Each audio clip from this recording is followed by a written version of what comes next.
Devotees, Hare Krishna, welcome to day 30 of our Bhakti Vaibhava seminar on Srimad Bhagavatam, 4th Canto.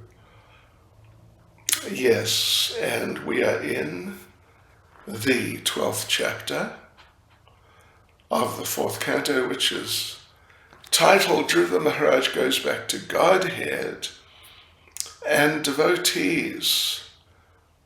We've just got about, it's another 9 verses to go, and we'll finish this 12th chapter. Okay, so we're at section 7, verse 44 to verse 52. Let us first of all chant our prayers. Nama Om Vishnupadaya Krishna Prestaya Bhutale Shrimati Bhakti Vedanta Swaminiti Namane Namaste Saraswati Devi Gauravani Pracharane Nira Vishesha Shunyavadi Pastyachade Jatarane Sri Krishna Chaitanya Prabhu Nityananda Sri Advaita Gadadha Shivasadi Gaura Bhakta Vrinda Hare Krishna, Krishna Krishna, Hare Hare Hare Rama, Rama Rama, Hare Hare. So the section's titled, The Results of Hearing About Dhruva Maharaj, from verse 44 to verse 52. And then that's the end of the chapter. So verse 44, and of course we already read through the verses yesterday.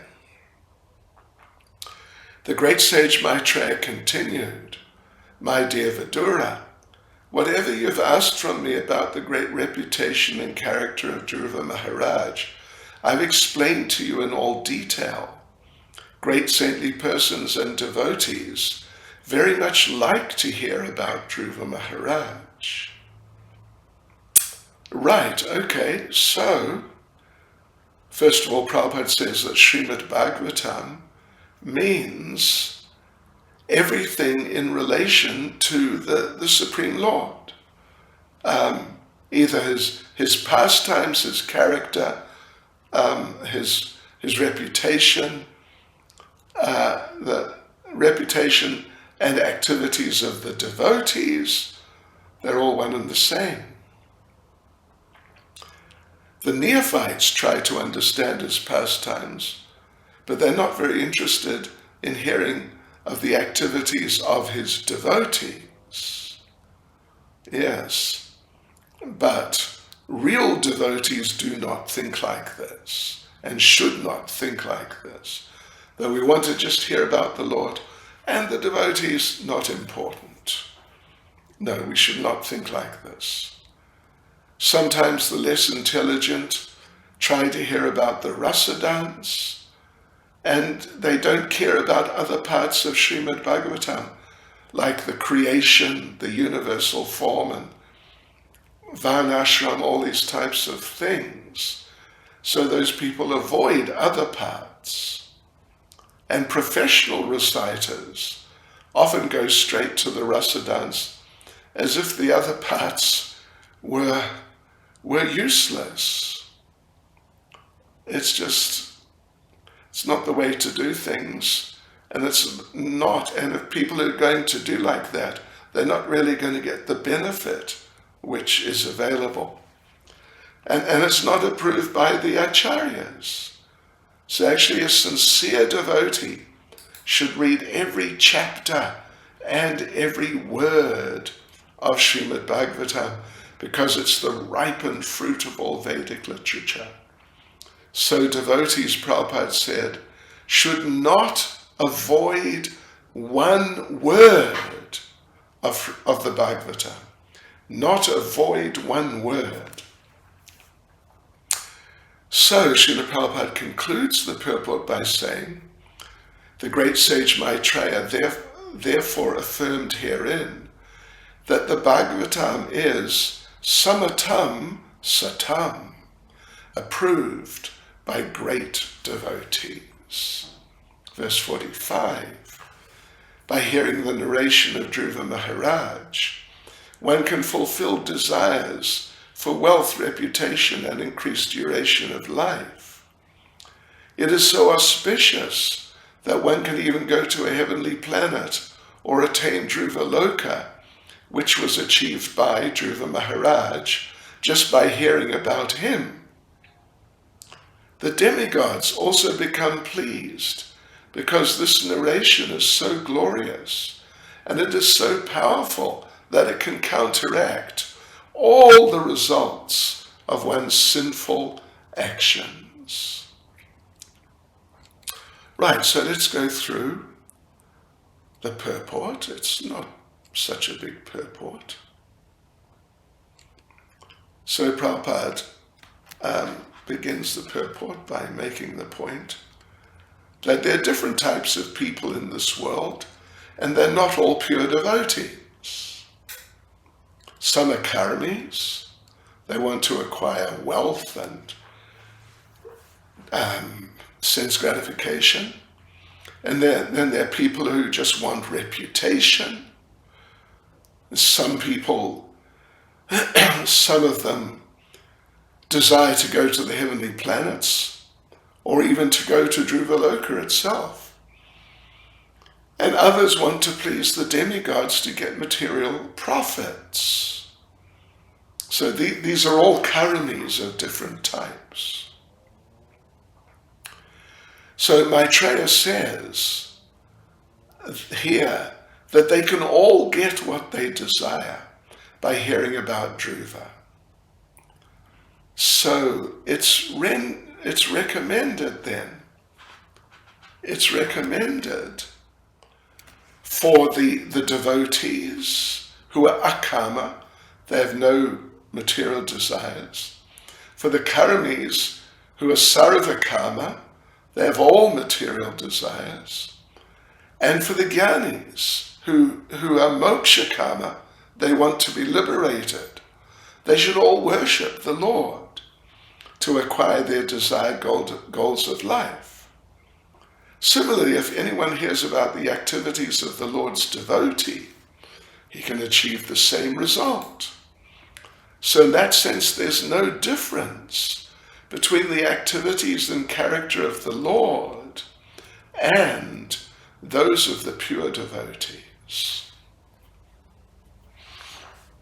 46. Anyone who hears the narration of Dhruva Maharaj and who repeatedly tries with faith and devotion to understand his pure character attains the pure devotional platform and executes pure devotional service. By such activities, one can diminish the threefold miserable conditions of material life. So there's a shortish purport here, it's not long. Prabhupada says here the word achyuta priya is important. Achyuta, of course, means that undefeatable, and priya means dear. So Dhruva Maharaj's character and reputation are great because he's dear to Achyuta, the infallible Lord. As the pastimes of the Lord are pleasing to hear, it's also pleasing to hear about his devotees. And if we simply read over and over again about Dhruva Maharaj by studying this chapter, one can achieve the highest goal of life in any way one desires. And most importantly, one then gets the chance to become a great devotee.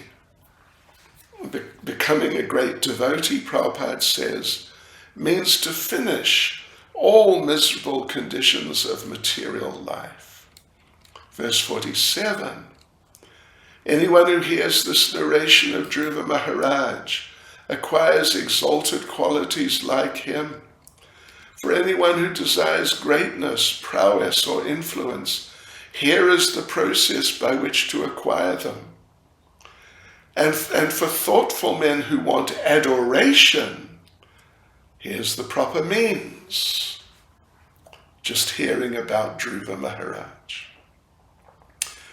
So yes, there's a very short purport here. It's just 2 sentences. Let's just read it through. In the material world, everyone is after profit, respectability, and reputation. Everyone wants the supreme exalted position, and everyone wants to hear about the great qualities of exalted persons. All ambitions which are desirable for great persons can be fulfilled simply by reading and understanding the narration of Dhruva Maharaj's activities. Right, verse 48. The great sage Maitreya recommended one should chant of the character and activities of Dhruva Maharaj, both in the morning and in the evening, with great attention and care, in a society of Brahmins or other twice-born persons. Right. So, and again, of course, there's a purport here. It's an important purport. So it's said that only in the association of devotees can we understand the character and pastimes of the Lord or of his devotees. And it's recommended here that his character, that one's character, that Dhruva's character be discussed by twice born, which refers to Brahmins, Kshatriyas and Vaishyas who have been initiated. So one should find the association of Brahmin devotees, and then the discussion of Srimad Bhagavatam will be very quickly effective. And Prabhupada says this is why ISKCON has been organized, because practically 24 hours a day there's devotional service going on. Not just the morning, not just the evening or noon, but 24 hours a day. Continual devotional service is going on. So anyone who has contact with ISKCON automatically becomes a devotee.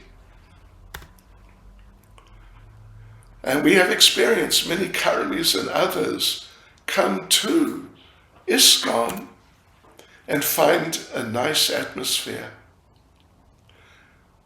In the verse itself, it says, Dvi Janmanam, means of the twice-born.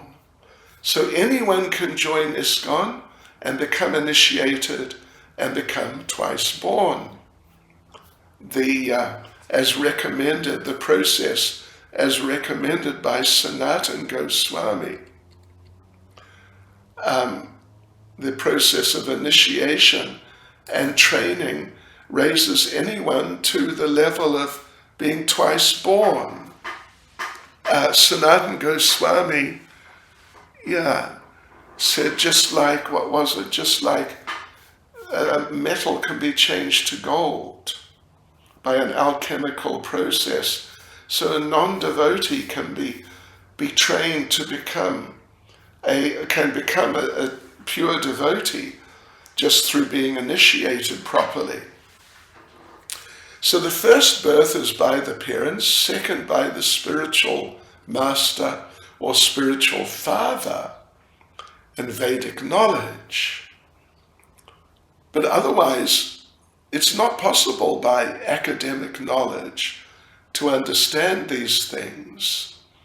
So anyone who's not twice born cannot understand the transcendental characteristics of the Lord and his devotees. And so therefore study of the Vedas is forbidden for Sudras. Simply by academic qualification, a Sudra, someone who really has the qualities of a Sudra, cannot understand the transcendental science. So now, in the world in general, the educational system is geared towards producing sutras. Technologists are just big sutras. Kalo Sutra Sambhava. In Kali Yuga, everyone is a sutra. Everyone has the nature, Sambhava, the nature of a sutra. And because the entire population is entirely sutras, there's a decline in spiritual knowledge, and along with that, the people are unhappy. So sad, actually. So Prabhupada concludes the purport here by saying, the Krishna consciousness movement has been started especially to create qualified Brahmins, to broadcast spiritual knowledge all over the world, for thus people may become very happy. Okay, devotees, verses 49 and 50. Persons who have completely taken shelter of the lotus feet of the Lord should recite this narration of Dhruva Maharaj without taking remuneration. Specifically, recitation is recommended on the full moon or dark moon day, on the day after Ekadasi, on the appearance of the Shravan star, at the end of a particular titi, on the occasion of Vyatipata, at the end of the month, or on Sunday. Such recitation should of course be performed before a favorable audience. When recitation is performed this way, without professional motive, the reciter and audience become perfect. Okay, so let's have a look at the purport. It's not a big purport, but it's important. Prabhupada begins the purport by saying, professional reciters may ask money to extinguish the blazing fire within their bellies. Oh my gosh. Oh, Krishna. Prabhupada. Let me read it again. That was just too good.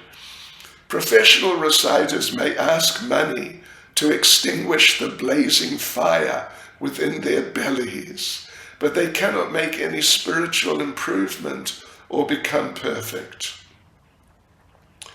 So it's strictly forbidden to recite Srimad Bhagavatam as a profession.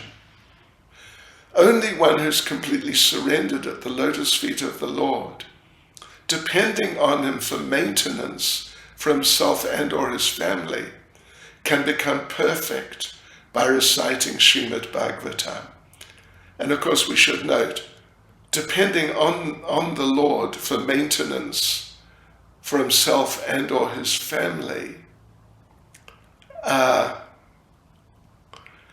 doesn't mean, charging money for it.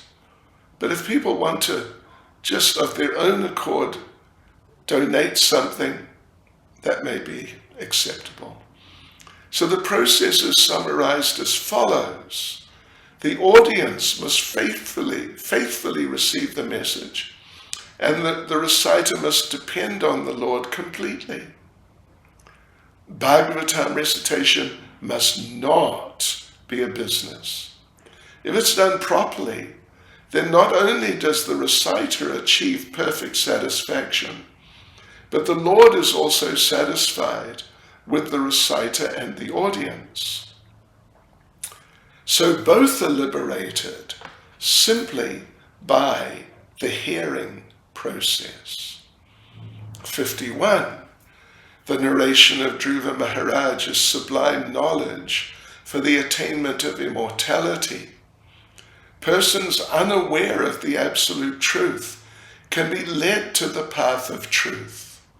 Those who out of transcendental kindness take on the responsibility of becoming master protectors of the poor living entities automatically gain the interest and blessings of the demigods. Sure, amazing, isn't it? So let's go into the purport here. There's a bit more substantial purport here. So here, jnanam agyata means knowledge which is unknown almost throughout the whole world. Yes. Because no one knows. No one knows actually what is the absolute truth.